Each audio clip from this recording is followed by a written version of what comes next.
গল্পের নাম নরককুণ্ডু অপেরা। ধরণী মাইতি কলকাতা থেকে বাড়ি ফিরছেন। বাস থেকে তিনি যখন আমতলায় এসে নামলেন তখন রাত 12টা। এটাই শেষ বাস। বিশেষ কাজে আটকে গিয়ে এই শেষ বাসটাই তাকে ধরতে হয়েছে। সারাদিনই মেঘলা ভাব ছিল। সন্ধ্যার পরে সামান্য একটু বৃষ্টিও হয়েছে। ওই সামান্য বৃষ্টিতেই দু এক জায়গায় একটু আধটু জল জমে আছে। তিনি যাবেন গৌরীপুর। বারুইপুর রোড ধরে তাকে যেতে হবে। গাড়ি থেকে নেমে ঘণ্টাখানেক হাঁটলে তবে তার বাড়ি।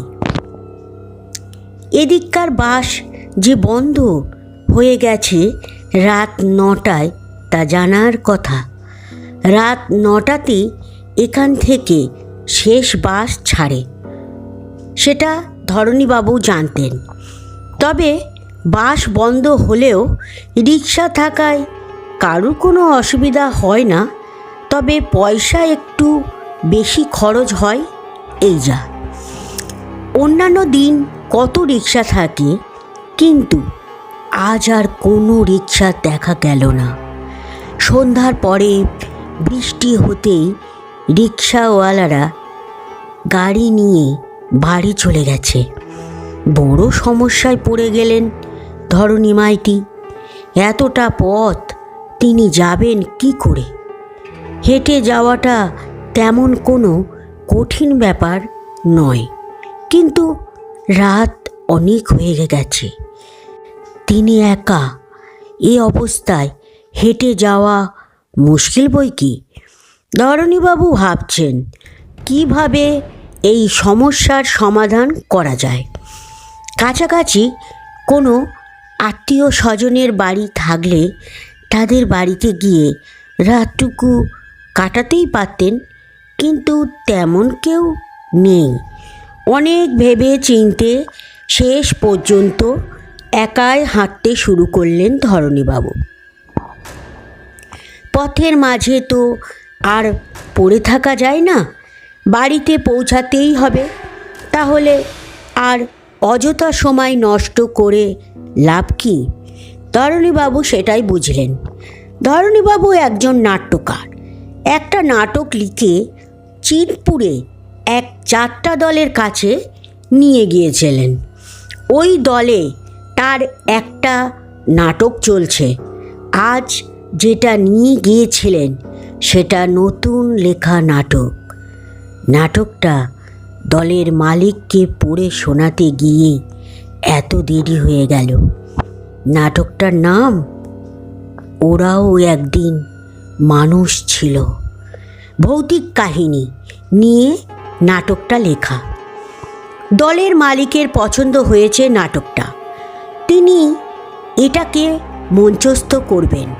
নাটকটা তিনি রেখে দিয়েছেন। ধরণীবাবুকে এই নাটক বাবদ কিছু টাকাও দিয়েছেন। হাঁটছেন ধরণী মাইতি।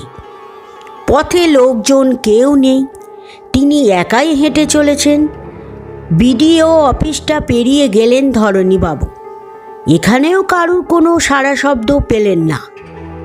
হঠাৎ এই সময় নিজের লেখা নাটকটার কথা মনে পড়ল ধরণীবাবুর। ভূত পেতনিদের নিয়ে তিনি লিখেছেন। কেন যে এমন উদ্ভট খেয়াল হলো কে জানে। তিনি যখন লিখতে শুরু করেছিলেন তখন মনে হয়েছিল যে এ নাটক কোনো দল মঞ্চস্থ করতে চাইবে না। কেন করবে? পৃথিবীতে মানুষ আছে 100 কোটিরও বেশি, সমস্যা আছে হাজার রকমের। আর তিনি কি না মানুষকে বাদ দিয়ে ভূত পেতনিদের নিয়ে নাটক লিখতে বসলেন। পুরো নাটকটায় মানুষ চরিত্র রয়েছে মাত্র 2টি, বাকি সব ভূত ও পেতনি। অর্থাৎ পুরোপুরি একটা ভৌতিক নাটক। নাটকে এক অন্ধের চরিত্রও আছে, সেও ভূত। সারা জীবন অন্ধত্বের অভিশাপ বহন করেছে, মৃত্যুর পরেও সে অন্ধের জীবন কাটাচ্ছে। এটাই নাটকের মুখ্য চরিত্র। যাত্রা দলটির নাম নরককুণ্ডু অপেরা। মালিকের নাম ধনবান হাজরা। ধরণীবাবু পুরো নাটকটা পড়ে শুনিয়েছেন ধনবান বাবুকে। শুনে মুগ্ধ হয়ে পড়েছেন তিনি। ধরণীবাবু কি দেখে হঠাৎ থমকে দাঁড়িয়ে পড়লেন। আরে, একজন মানুষ যাচ্ছে মনে হচ্ছে না? হ্যাঁ, তাই তো, মানুষই তো। হ্যাঁ, তাই মনে হচ্ছে বটে। অনেকটা দূরে আছে লোকটা, ঠিক বোঝা যাচ্ছে না বটে, তবে আন্দাজে ধরে নিলেন ধরণীবাবু মানুষই যাচ্ছে। জোরে জোরে পা চালাতে লাগলেন ধরণীবাবু। ধরতে হবে ওকে, একজন সঙ্গী তো পাওয়া যাবে। দ্রুত হেঁটে ধরে ফেললেন তাকে। কাছে নিয়ে দেখলেন এক অন্ধ লাঠি ঠুকতে ঠুকতে চলেছে। ধরণীবাবু জিজ্ঞাসা করলেন, ও ভাই, কোথায় যাবে? সামনের অন্ধ লোকটি বললে, যাব আমি খালের পাড়। খালের পাড়? সে তো অনেক দূর। দূর বই কি, তবুও যেতে হবে। ওখানেই কি তোমার বাড়ি? না, বাড়ি নয়, আমি ওখানেই থাকি। কাদের বাড়িতে থাকো? বাড়িতে? কারুর বাড়িতে থাকি না। সে কি, কারুর বাড়িতে থাকো না মানে? তাহলে কি তুমি বনে জঙ্গলে থাকো? হ্যাঁ, তাই তো থাকি। লোকটির কথা শুনে বিরক্ত হলেন ধরণীবাবু। আর কোনো কথা জিজ্ঞাসা করলেন না তিনি। বুঝলেন লোকটির মাথায় একটু গণ্ডগোল আছে। হাঁটতে লাগলেন ওরা নীরবে। সামনে অন্ধ লোকটি, তার পেছনে ধরণীবাবু। একটা মজার ব্যাপার লক্ষ্য করলেন ধরণীবাবু। অন্ধ লোকটি চোখে দেখতে পায় না, লাঠি ঠক ঠক করে চলেছে, কিন্তু তার পথ হাঁটা দেখে তাকে অন্ধ বলে বোঝার উপায় নেই। দিব্যি চলেছে সে। জিজ্ঞাসা করলেন ধরণীবাবু, তুমি বুঝি একটু আধটু দেখতে পাও, তাই না? লোকটি বললে, অন্ধরা কি দেখতে পায়? আমি কিছুই দেখতে পাই না। কিছুই দেখতে পাও না? তাহলে ওভাবে পথ হাঁটছ কী করে? কি করে যে হাঁটছি তা তো আমিও জানি না, অথচ হাঁটতে আমার কোনো কষ্ট বা অসুবিধা হচ্ছে না। ধরণীবাবু এবার অন্য প্রসঙ্গ পারলেন। বললেন, কোথায় গিয়েছিলে তুমি? অন্ধ মানুষ, ফিরতে এত রাত করলে কেন? লোকটা বললে, রাত কি আমি ইচ্ছে করে করেছি? পথে 5 জনের সঙ্গে কথা বলতে বলতে এত দেরি হয়ে গেল। তোমাকে অনেকে চেনে বুঝি? চিনবে না? অনেকেই চেনে। তুমি তো খালের পাড়ে যাবে বললে। আমার বাড়ি ফেলে আরও 3 ক্রোশ গেলে তবে খালের পাড়। অত পথ তুমি যাবে কি করে এত রাত্রে? তার চেয়ে আমি যা বলি শোনো। বলুন।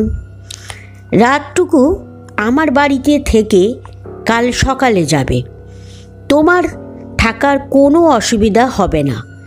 আমার বৈঠকখানা ঘরটা তো খালি পড়ে থাকে, সেখানে থাকতে পারবে। রাতে এক মুঠো খাবার ভাবনাও তোমার নেই। লোকটা বললে, থাকা খাওয়ার সমস্যা তো বড় ব্যাপার নয়। রাত 1:30টার মধ্যে আমাকে এক জায়গায় পৌঁছাতে হবে। 1:30টার মধ্যে পৌঁছবে? অসম্ভব, এখন তো রাত প্রায় 1টা। 1:30টার মধ্যে তুমি কি করে পৌঁছাবে? আমার বাড়ি পর্যন্ত যেতেই তো 1:30টা বেজে যাবে। লোকটা বললে, কি করে পৌঁছাবো তখন দেখতেই পাবেন, এখন তো চলুন। ধরণীবাবু হঠাৎ আর দেখতে পেলেন না লোকটাকে। আরে, গেল কোথায় অন্ধ লোকটা? আর দেখা যাচ্ছে না বা কেন? পরক্ষণেই তার সামনে একটু তফাতে দেখতে পেলেন আবার সেই লোকটাকে। সে আবার আগের মতোই হাঁটছে। এবার ওরা পাড়ার রাস্তা ধরলেন, পাকা নয়, ইট বিছানো রাস্তা। ধরণীবাবু বললেন, আচ্ছা, তুমি তো চোখে কিছুই দেখতে পাওনি, তাহলে এবার যে ডান দিকে ঘুরে পাড়ার পথ ধরতে হবে তা তুমি জানতে বা বুঝতে পারলে কি করে? লোকটা বললে, রোজই যাই তো, গিয়ে গিয়ে অভ্যাস হয়ে গেছে, কোথায় কি আছে সব আমার জানা। ধরণীবাবু বললেন, অনেক বিজ্ঞ লোকের মুখে শুনেছি অন্ধদের স্মৃতিশক্তি নাকি প্রবল হয়। এখন দেখছি তাদের কথা ভুল নয়। লোকটা বললে, তারা ঠিকই বলেছেন। এবার আরও জোরে জোরে পা চালাতে লাগলো অন্ধ লোকটা। ধরণীবাবু অবাক হয়ে যাচ্ছেন অন্ধ লোকটার হাঁটার গতি দেখে। লাঠি ঠক ঠক করে চলেছে ঠিকই, কিন্তু এত জোরে হাঁটছে যে তিনি অন্ধ লোকটার সঙ্গে পাল্লা দিয়ে হাঁটতে পারছেনই না। হঠাৎ নাম জিজ্ঞাসা করে বসলেন ধরণীবাবু। তোমার নাম কি ভাই? লোকটা বললে, নাম জেনে কি করবেন? খালের পাড়ে গিয়ে আমার খোঁজ করবেন নাকি? ধরণীবাবু বললেন, ওদিকে যদি যাই তো খোঁজ করব। ওদিকে আমার আত্মীয় স্বজনের বাড়ি আছে, আমার এক নাট্যকার বন্ধুরও বাড়ি আছে ওদিকে। লোকটা বললে, আমার কোনো নাম নেই। আগে অবশ্য একটা নাম ছিল, গদাই মাঝি। ও নাম এখন মুছে গেছে। তুমি তো দেখছি পাগলের মতো কথা বলছো। নাম আবার কখনো মুছে যায় নাকি? ওটাই তো পরিচয়। এবার হো হো করে হেসে উঠল অন্ধ লোকটা। সে হাসি আর থামতেই চায় না। ধরণীবাবু বললেন, হাসছো যে? আমি কি কোনো হাসির কথা বলেছি নাকি? লোকটা বললে, হাসির কথাই তো বললেন। অবশ্য দোষ আপনার নয়, আমাকে চিনতে পারেননি বলেই বলেছেন। আমার পরিচয় জানলে? তার মানে লোকটার পরিচয় কি তাহলে? ধরণীবাবু ভাবতে লাগলেন লোকটার কথা। তিনি এবার বুঝতে পারলেন লোকটার মাথায় বেশ গণ্ডগোল আছে। সাধারণভাবে ভালো মানুষ বলে মনে হলেও আসলে সে একটা পাগল। অনেক রকমের পাগল আছে। কোনো পাগলকে দেখলেই বোঝা যায়, আবার কোনো পাগলকে প্রথম অবস্থায় বোঝাই যায় না। অনেকক্ষণ কথা বললে তবে বোঝা যায়। এক্ষেত্রেও তাই হয়েছে ধরণীবাবুর। প্রথম অবস্থায় তিনি বুঝতেই পারেননি যে লোকটার মাথায় গণ্ডগোল আছে। নিজের বাড়ির প্রায় কাছাকাছি এসে পড়েছেন ধরণীবাবু। সামনে মোড়ল বাবুদের 14 বিঘের পুকুর। এই অঞ্চলে এত বড় পুকুর আর নেই। লোকে বলে 14 বিঘের পুকুর। এই পুকুরটা পার হয়ে খানিকটা গেলেই ধরণীবাবুর বাড়ি। ধরণীবাবু বললেন, আমি তো এসে পড়েছি হে। তুমি ওই সামনেই আমার বাড়ি। এই পুকুরটা পেরিয়ে একটু যেতে হবে।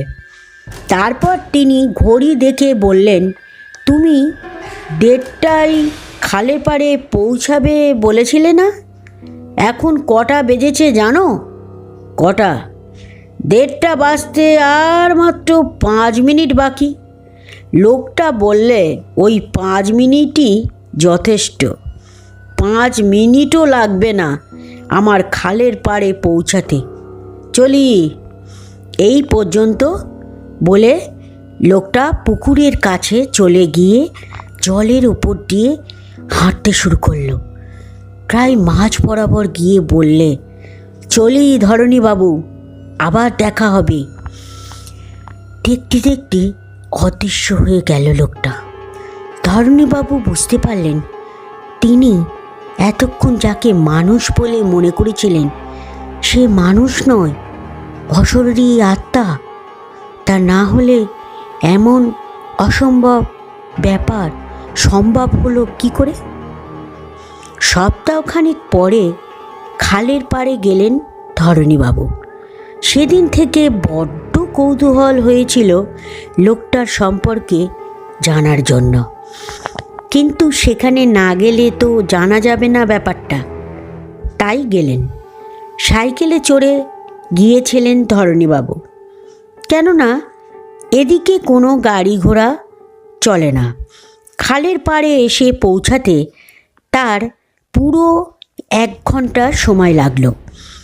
নেমে দেখতে পেলেন এক জায়গায় কয়েকজন লোক গল্প করছে দাঁড়িয়ে দাঁড়িয়ে। তিনি একটু এগিয়ে গিয়ে বললেন, আচ্ছা, এখানে গদাই মাঝির বাড়িটা কোথায় বলতে পারেন? গদাই মাঝি? আগে হ্যাঁ, কেন বলুন তো? না মানে তাকেই আমার দরকার। লোকটা বললে, গদাই মাঝি আমার বড়দার নাম। গত বছর শ্রাবণ মাসে মারা গেছে। পক্স হয়ে অন্ধ হয়ে গিয়েছিল বছর 7 আগে।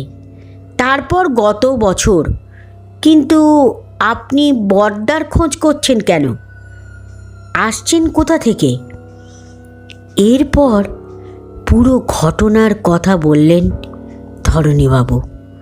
সে কথা শুনে সবাই তো হতবাক হয়ে পড়লেন। এ কি শুনছি? আপনি আমার দাদার মানে বলে আর কিছু বলল না। তাহলে এখানেই গল্পটি শেষ করলাম।